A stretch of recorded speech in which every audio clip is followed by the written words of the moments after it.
আমি এখন এই মুহূর্তে আছি গোপালগঞ্জের টুঙ্গিপাড়ায় গহরডাঙ্গা গ্রামে। গহরডাঙ্গা গ্রামের উত্তরপাড়া যুব সমাজের উদ্যোগে ইফতার মাহফিলে খাবার বিতরণ করছে যুব সমাজের যে সংগঠন, সেই সংগঠনের সদস্যবৃন্দ। তো এখানে ছোট থেকে বড়, শিশু থেকে বৃদ্ধ সবাই এখানে উপস্থিত হয়েছেন। এখানে আপনার যুব সমাজের উদ্যোগে যে ইফতার মাহফিল, এই ইফতার মাহফিলে অংশ নিয়েছেন সকলেই, অত্র এলাকার শিশু থেকে বৃদ্ধ সবাই ইফতারিতে আছে।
دعاء مناجات চলছে।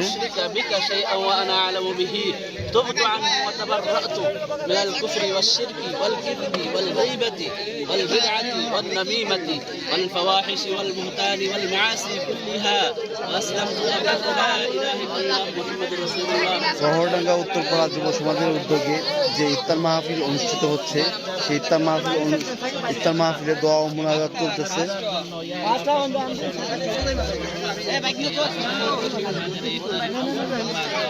যুব সমাজ এভাবে এরকম সুন্দর সুন্দর প্রোগ্রাম করবে, সমাজের কাজ করবে, সমাজের সুশৃঙ্খলতা বজায় রাখতে তারা সবসময় নিজেদেরকে সন্তুষ্ট রাখবে, এই প্রত্যাশা করি।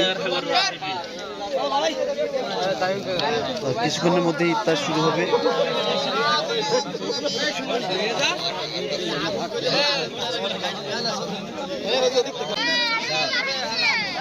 তো সবাই ভালো থাকবেন, সবার জন্য দোয়া করবেন। পবিত্র রমজান মাসের এই যে পবিত্রতা বজায় রাখবেন, এই প্রত্যাশা করি। আল্লাহ হাফিজ।